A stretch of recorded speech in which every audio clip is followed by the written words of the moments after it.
Բարի երեկո, հարգելի քաղաքացիներ։ Այսօր ես տեղեկացրել էի, որ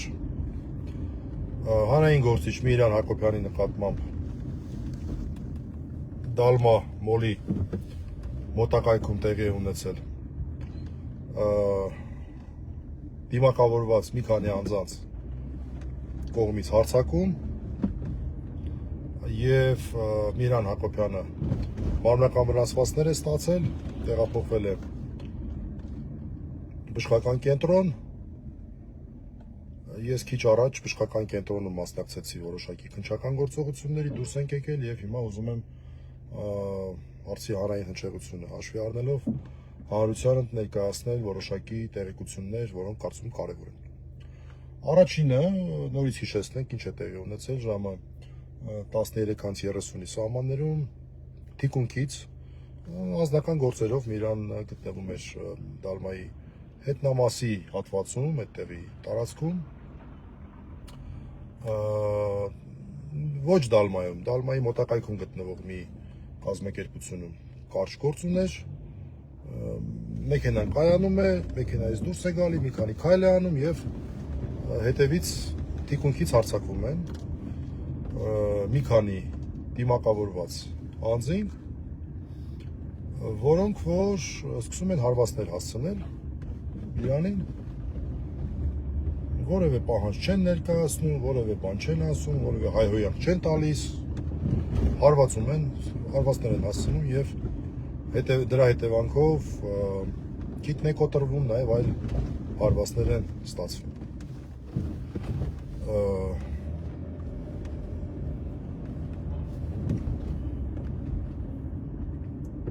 Հիշեցնում եմ, որ 2021 թվականին հունիսն էր թե հուլիսն էր, կարծեմ հունիս ամիսն էր, նույնպես Միլան Հակոբյանի նկատմամբ ինչ-որ իրենց տան դիմացը կայանված մեքենայի տակ նռնակ էին գցել, վարույթ իրականացնող մարմինը ինչ-որ վարույթ նախաձեռնեց, իրականացրեց, բայց այդպես էլ որևէ կասկածյալ չձերբակալվեց, հիմա էլ ինձ թվում է վարույթը քնած այսպես վիճակում է, ինչպես մենք ասում ենք, այսինքն վարույթը չի կարճվել, բայց որևէ արդյունք չկա եւ որևէ արդյունք հնարավոր չի ակնկալել այս պայմաններում։ Եվ իմ առաջի խոսքը այն էր, որ եթե դա բացահայտվեր, կարծում եմ այս հարձակումը չէր լինի Միլանի նկատմամբ, որովհետեւ ես որ կապ եմ տեսնում նրանց միջեւ։ Միլանը չունի ոչ մի անձնական թշնամի,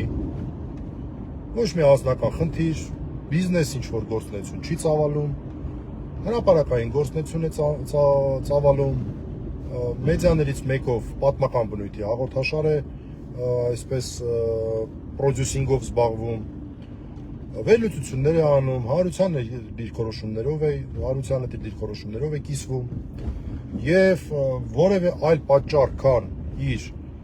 ընդդիմադիր գործունեությունը, իր քաղաքական դիրքորոշումները մենք պարզապես չենք տեսնում։ Կոպիտ ասած, կենցաղային պատճառ սրա համար պարզապես գոյություն ունենալ չի կարող, սկզբունքորեն մեր համոզմունքն է սա։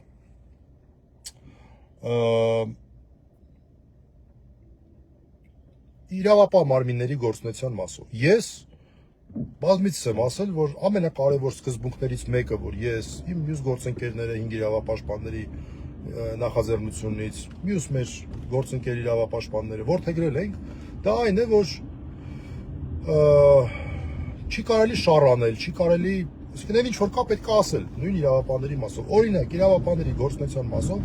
այս պահի դրությամբ ես չեմ նկատել մի բան, որը որ կարող եմ հանրությանը ներկայացնել, որ այդ տեսեք, սա չարեցին կամ սա վատ արեցին, չէ։ Նախ ոստիկանությունից ես կասեի, որ լավ մի քիչ կարող է մի 15 րոպե շուտ գային ավելի լավ լիներ իհարկե, բայց դե համարում եմ, որ այնուհանդերձ կարելի է դա համարել օպերատիվ ժամանեցին Իզմիրյան կենտրոն, որտեղ որ Միլանն էր, իրենց օպերատիվ հետախուզական գործունեության համար անհրաժեշտ գործողությունները կատարեցին, բավական պրոֆեսիոնալ էին կատարում, եթե ասեմ, բավական գրագետ էին դա կատարում Եվ գնացին սկսեցին աշխատել այդ մարդիկ։ Ես չգիտեմ ինչ արդյունքներ ունեն այս պահին, բայց մարդիկ գնացին սկսեցին աշխատել։ Մամուլով տարածվեց, որ դեռ քրեական վարույթ հարուցված չի բան։ Ես ուզում եմ հատուկ ասել եկեք դրա վրա չֆիքսվենք, որտեղ այստեղ կարևորը ոչ թե ֆորմալ առումով մի թղթի կտոր լինի, որ քրեական վարույթ է նախաձեռնվել, այլ որ իսկապես աշխատանք կատարվի եւ այդ աշխատանքը մինչեւ քրեական վարույթի նախաձեռնումը արդեն իրականացվում էր, դա ես կարող եմ փաստել։ Դա ես կարող եմ փաստել, հիմա սուտ չենք ասել կամ նորից ասեմ, չգիտեմ ինչ արդյունքներ են դա տալու, բայց մարդիկ աշխատում էին։ Երկրորդը, քրեական վարույթ նախաձեռնելու համար ֆորմալ հիմք ստեղծեցին, այսինքն հանցագործության մասին հաղորդում ձևակերպվեց Միրան Հակոբյանի անունով,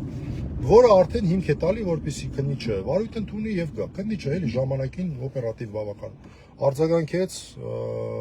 քանի որ Միրանը դեռ գտնվում է հիվանդանոցում,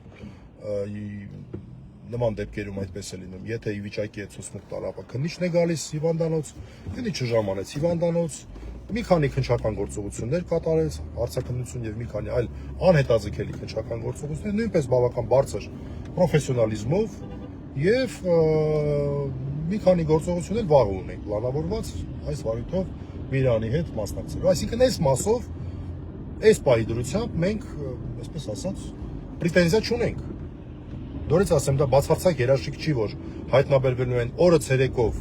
մարդու վրա հարձակվող, ակնհայտ քաղաքական պատճառով հարձակվողները, դա երաշխիք չի, բայց մյուս կողմից էլ չենք կարող ասել, այ տեսեք, այս բանը պետք է արվեր եւ այս պայդրությամբ չի արվել։ Մեր տեսադաշտում գտնվող անհրաժեշտ գործողությունները արվել են։ Եվ մենք ունենք, ես ունեմ համոզմունք, որ ոչ թե ցանկության դեպքում սա բացահայտվելու է, այլ ինչ ցանկություն պետք է լինի չբացահայտելու, ընդգծված եւ ծայրահեղ անհրաժեշտություն լինի չբացահայտելու, որ այս դեպքը չբացահայտվի։ Ես այդպես եմ մտածում, որովհետեւ իրավապանները իրենց գործը կատարել են, նորից ասեմ։ Ու կատարել են մեր տեսադաշտի հատվածը բավական լավ։ Մնացածը հատկապես կարծում եմ վաղը բարձ կլինի, որտեղ սա տաք հետքերով, այսպես կոչված տաք հետքերով բացահայտման օրինակ է։ Ես մի քիչ ցած անկեղծանամ, էլի, ես ինչ արեցի, ես բացեցի Միրանի էջը, ասի տեսնեմ ինչ է գրել, էլի վերջերին։ Չեմ տեսել որևէ բան, որը որ այսպես ինչ որ կարող էր նման հիմք լինել, ինչ որ չգիտեմ։ Ընդդիմադիր քննադատական գործունեություն։ Բայց նաև իմ ուշադրությունը գրավեց, որ դերևի մի երկու շաբաթ առաջ 168 AM-ին հարցազրույցում նա օրինակ խոսում էր բավական նուրբ թեմաների մասին, մասնավորապես Հայաստանի սպառազինությունների մասին, հիշում եմ նաև ընկերներիցս մեկը ուշադրությունս գրավեց այդ մասը, վերանայեցի Իսկանդերների հետ կապված ինչ որ, չգիտեմ, բացահայտում բառը ասեմ, վերլուծություն բառը ասեմ, բացահայտում ծիրե վերլուծություն արտահայտություն անեմ, չգիտեմ, որը որ գուցե ինչ որ մարդկանց դուր չի եկել։ Իսկանդերների մասնավորապես հետ կապված ինչ որ դատողություններ էր անում։ Չգիտեմ, դա է կապված, ինչ որ մարդիկ ուզում են, որ դրա մասին այլևս չխոսի Միրանը, չեմ կարող ասել, անկեղծորեն չեմ կարող ասել։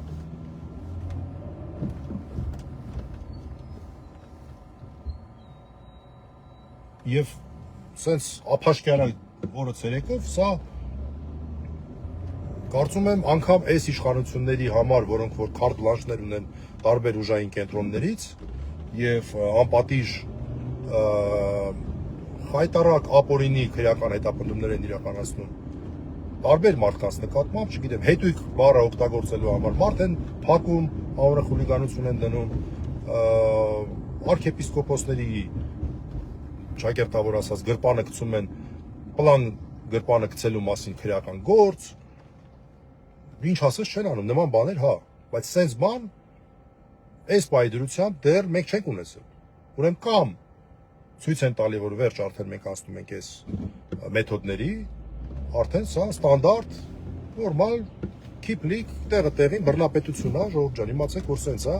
այն ժամանակ որ տենց, չգիտեմ, Սերժ Սարգսյանին էինք ասում բռնապետ բան, կատակ էինք անում այդ տենց ժողովրդավարություններ, այս այա բռնապետությունը, գուցե հետ են ուզում ասել, չեմ կարող ասել,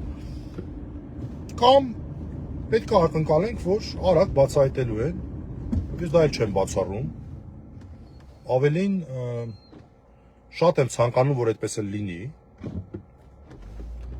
որովհետև նաև տեսնում եմ մարդիկ իսկապես պրոֆեսիոնալիզմ են դրսևորում, աշխատում են, չգիտեմ, եթե ինչ-որ մի տեղից ստոպ չտրվի, չեմ տեսնում պատճառ, այսքան կամերաներ ամբողջ քաղաքում, այսքան տեխնիկական միջոցներ, որ դա չբացահայտվի, չեմ տեսնում, ինչու պետք է չբացահայտվի։ Այս պահին այսքանը, վաղը կարծում ենք լրացուցիչ տեղեկություններ կտրամադրենք Միրանի գործով։ Ամենակարևորը,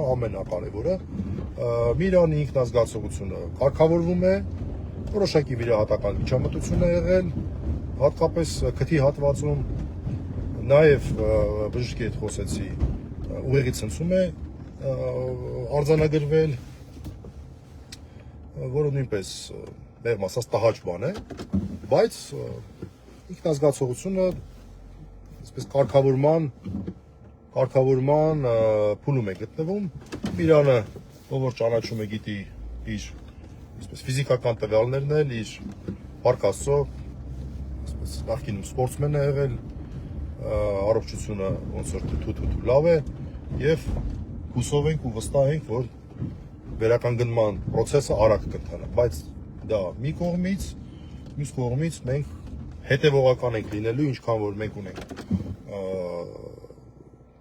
դատավարական գործիքներ, այսպես տեղեկատվական գործիքներ, հետևողական ենք լինելու, որպեսզի բացահայտվի այս խայտառակ հանցագործությունը, այս լկտի հանցագործությունը, օրը ցերեկով հարձակվում են մարդ են ծեծում թիկունքից, հանրային գործիչ, ընդդիմադիր գործիչ։ Եվ այն էլ ասեմ, ընդհանրապես խոսքս չի վերաբերում գործը վարույթի իրականացնող քննիչին, որի գործունեությունը ես բացառապես դրական եմ գնահատում, ոչ մի պրետենզիա չունեմ, բայց խնդիրը իր մեջ չի։ Մարդիկ, չգիտեմ, եթերում մի հատ հետույք բառն են օգտագործում, միանգամից 10 հոգանոց քննչական խումբ է ձևավորվում։ Ափաշկյարը օրը ցերեկով մարդ են ծեծում, քննչական խումբ ցավոք սրտի ձևավորված չէր։ Կարող է մի քննիչը այս գործը կարողանալու է բացահայտել, բան չունեմ ասել, բայց ընդհանրապես փաստում եմ, որ այսպիսի տարբերակված մոտեցման տպավորություն ստեղծող իրավիճակ մենք ունենք։ Մեղմ ձևակերպում, շատ մեղմ ձևակերպում օգտագործում։ Անկեղծ ասած, քանի որ եւս մի նման դեպք ենք ունեցել Էդգար Ղազարյանի հետ կապված ժամանակին, որը բացահայտվեց, բայց պատասխանատվությունը մեղմ ասած բավարար լինել չէր կարող, այն ինչ որ կիրառվեց պատասխանատվություն, ուզում եմ այս լայվը ավարտել հույս հայտնելով, որ իսկապես իրավապահները մասնագիտական այսպես տիրույթում կարողանան նախ բացահայտել այդ անձանց եւ երկրորդ ապահովել նրանց համար արդար պատիժ, բայց հələ առաջինի մասին խոսենք, երկրորդը հələ տեսնենք ոնց են բացահայտում։ Այսքանը, ուրիշ բան ասել չեմ կարող, հաջողություն։